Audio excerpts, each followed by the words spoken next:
Previously on The Trials of Being a YouTube Creator, Paddy and the boys travelled to EGX, the UK's biggest video game expo in Birmingham. After completing 2 days of solid work and some of the best event coverage they've ever done, from interviewing the public and developers to a little sketch involving Marmite, the boys return home to find their SD card had corrupted. Can the boys salvage this mess and still produce YouTube content? Will Paddy finally crack the case of the Rice Krispie Killer? And can Al spread his golden syrup evenly on a crumpet? Find out on this... Fucking hell. Hey guys, we're here at EGX 2018 and yeah, we've been here for the past few days and we've been exploring around, having a poke around at a few things. These two guys here have managed to travel outside of London. How does it make you feel? It's scary, Rob. It is quite scary. It's dark and alone. Once you get out of the M25, you're pretty damn screwed. North of the Watford Wall. You're not from round here, son. We need to build a Watford wall. I know, right? So yeah, we're here, and yeah, so this is our second year at EGX. How you guys find it in comparison to last year? Yeah, I think I'm actually enjoying it more this year than I am last year. Even though there's less of the AAA titles I'm excited about playing this year, I think I'm more comfortable with the whole event being as I went to it last year, and I kind of know what's going on. I just think the whole area, like the whole place, is laid out a lot better. Are you digging the vibe? I am digging the vibe, like big time. Digging the vibe, yo. Because in the back corner they got like the LAN area and the retro area, which I think is sort of kind of nicely out the way, so you can just relax and take some time off whilst playing. Yeah, I remember classics. it was in the middle of the room last year, wasn't it? Yeah. Like, so there's this bit for people who haven't. Who have never been to EGX before. There's this big sort of area which they call like the LAN area and the retro area. Like the retro area just it's quite a lot. Obviously they've got loads of different consoles out, from really old to sort of only recently old, with different games on. And then they've got the LAN hall, which is just kind of a huge area with loads of TVs and seats and consoles, and then like a library of games that you can go and help yourself to. A really good place to meet and just sort of play stuff with friends, and like you're saying, how it's a good way to get out of like the busy area as well, because it gets really busy in like the hustle and bustle and that. Yes. Yeah, I mean, I love the way the show feels. Like, yeah, you know, getting everyone together, getting like so soft. Oh, it's so good. Like all gamers together and stuff, and you know, it does have this lovely feeling to it. I mean, I think in terms of the actual show itself, maybe this year less interesting for me, like overall than last year. I think. Do you think it's down to the games? Yeah, it's down to the games. I mean, and more specifically the AAA games. I also feel like it's busier this year. I think EGX is definitely growing. Like the record number of games I think they've had at it, and I think people are, you know, as gaming keeps growing, I think Fortnite has had a lot to do with that. There's a lot. It's literally. There's a lot of Fortnite here, and you know that's probably partly why there are so many people here as well. I mean, I don't know why you'd play Fortnite here when you can play it for free at home or on your phone, but you know, like that doesn't make very much. But you could have played it on your phone. At the convention at a stand. You could have played it on your phone. Well, not on your phone, queue, someone else's to phone. go in and play on Fortnite. Yeah, I mean, you know, it is the big deal right now. But yeah, you know, maybe the AAA wise, it's not the most amazing EGX, but like definitely it's always worth coming here. Like the cosplay, the people. And I mean, we managed to. I'm not sure if it's because of the Switch. Or like the Switch, how that's bringing out quite a lot of games we've already seen over the past few years. But do you guys feel like we're seeing a lot of games that are already out, as opposed to like being invited to try out games that aren't out yet? Yeah, I mean there was a huge thing of Spider-Man, wasn't there? And that's that's been out for a while at this point.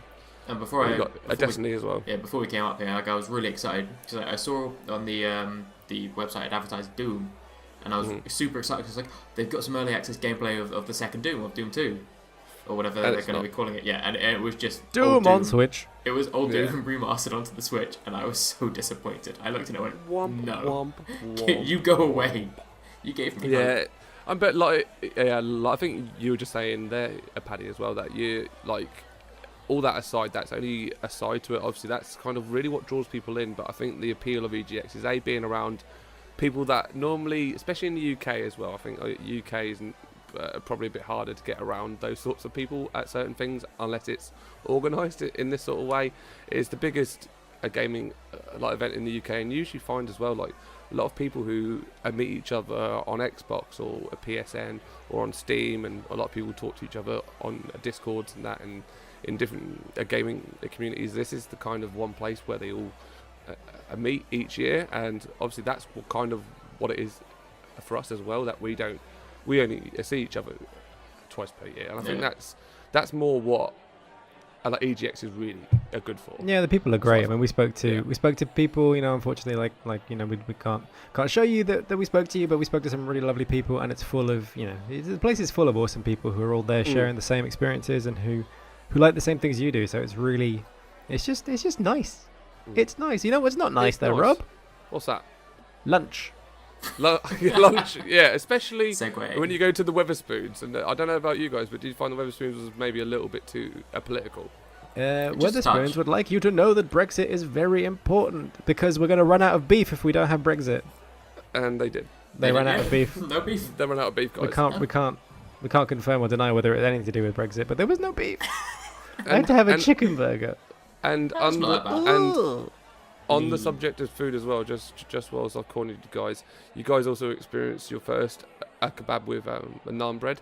How did that go? I mean, I'm the naan bread kebab aficionado. I've been down that road before. Oh, really? I apologise. Who only eats his kebab with a knife and fork, as we've now seen. I mean, the only kebab I've had in my past were normally up in either Newcastle or down south, and none of them had a naan. They either had a pita or they probably had naans. They were mostly in a wrap, or I was too drunk to remember what I actually ate. And it was probably a naan, and you were hammered because you were in the Sir, centre of how would you define this as a naan or a pita? I think that's the most important thing. If people can let us know if they rather have their kebab in a naan or a pita. I mean, I was going to force to have it, but you know what? I don't regret it. I don't regret having the naan. Okay, the majority of my kebab experiences have been in buns. To be honest, I mean, in Switzerland, you get a kebab in a bun. That sounds wild. You know what? Sounds crazy. It's pretty fucking sexy. So, with that then, EGX overall, guys, would you say for the cost of entry, for all the queuing you got to do, for all the people that you walk into, for all the Fortnite that's shoved down your throat, for all the games that you wish that are here but aren't, would you say overall it's still worth the price? Definitely. Not when you say it like that, Rob. Yeah, I mean, now that I've thought about it, I need a refund. No, it's worth it. Yeah, for me, it's one of the best weekends of the year, really. Although that being said, what's next door, or that thing called a monster looks pretty damn fun. Yeah. It's this giant, inflatable obstacle course next door, and as much as we do love video games, our true passion. A second choice for a YouTube channel was going to be giant inflatable obstacle courses. So we are tempted. Very, you can bounce tempted. For days. It looks so fun. All right, guys. Well, this has been our views and thoughts of EGX and stuff. We're also going to and stuff. We kind of added a bit more than EGX. We went off tangent. But I'll keep your eyes peeled because we're going to go more into the games and stuff we played. So I'll keep your eyes peeled on the channel. And if you're not subscribed, do the subscribe, and then it'll show you them, and it'll tell you what we think of what we played. I like Assassin's Creed, I like Odyssey. Total War, Three Kingdoms, Skylink, Battle of Atlas. Yeah, there's going to be a few of them. So, yeah, I'll keep your eyes peeled. See you later. Bye. Oh, my eyes!